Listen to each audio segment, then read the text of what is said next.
1 kg ತಲೆ ಕೂದಲು 5,400 ರೂಪಾಯಿ, 1 ಟನ್ ಕಬ್ಬು 1,800 ರೂಪಾಯಿ. ನನಗನ್ನಿಸ್ತದೆ ಈ ದೇಶದಲ್ಲಿ ಕೂದಲಿಗಿಂತ ಕಬ್ಬಿನ ರೇಟ್ ಕಡಿಮೆ ಆಯ್ತದೆ ಅಂದ್ರೆ ನಾವು ಸರ್ಕಾರಕ್ಕೆ ಹೇಳ್ಬೇಕಾಯ್ತದೆ, ಕೂದಲು ಗಿಡ ಇದ್ರೆ ಕೊಡಪ್ಪ, ಕಬ್ಬು ನಿಲ್ಲಿಸ್ಬಿಡ್ತೀವಿ, ಕೂದಲು ಗಿಡ ಹಾಕಬೇಕು ಅಂತಕ್ಕಂಥ ತೀರ್ಮಾನ.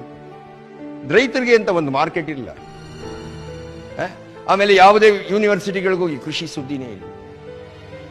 ನಾನು ಮೊನ್ನೆ ಯಾವುದೋ ಒಂದು ಕಾಲೇಜ್ಗೆ ಹೋಗಿದ್ದೆ, ನನ್ನ ಕರೆದು ರೈತ ಸಂಘದ ಪರವಾಗಿ ಭಾಷಣ ಮಾಡುವಂತ. ಯಾರ್ಯಾರು ಊಟಕ್ಕೆ ಬೇಕು ಕೈ ಎತ್ತಿ ಅಂದ್ರೆ ವಿದ್ಯಾವಂತರನ್ನ ಎಲ್ಲರೂ ಎತ್ತದ್ರು. ಯಾರು ಹಳ್ಳಿಗೆ ಬರ್ತೀರಿ ಕೈ ಎತ್ತಿ ಅಂದ್ರೆ 3 ಜನ ಎತ್ತಿ.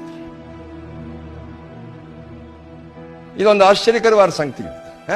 ಎಲ್ಲರಿಗೂ ಊಟ ಬೇಕಂತೆ, ಆದ್ರೆ ರೈತರು ಕೆಲಸ ಬೇಡ. ಇದೊಂದು ದುರಂತ ಈ ದೇಶದಲ್ಲಿ. ಉದಾಹರಣೆಗೆ ನೋಡಿ, ಕಾರ್ ತಗೊಳ್ಳಿ, ಅಲ್ಲೇ ಸ್ಥಳದಲ್ಲಿ ಕಾರ್ ಕೊಡ್ತೀನಿ ಅಂತ ಮೇಳ ಮಾಡ್ತಾರೆ.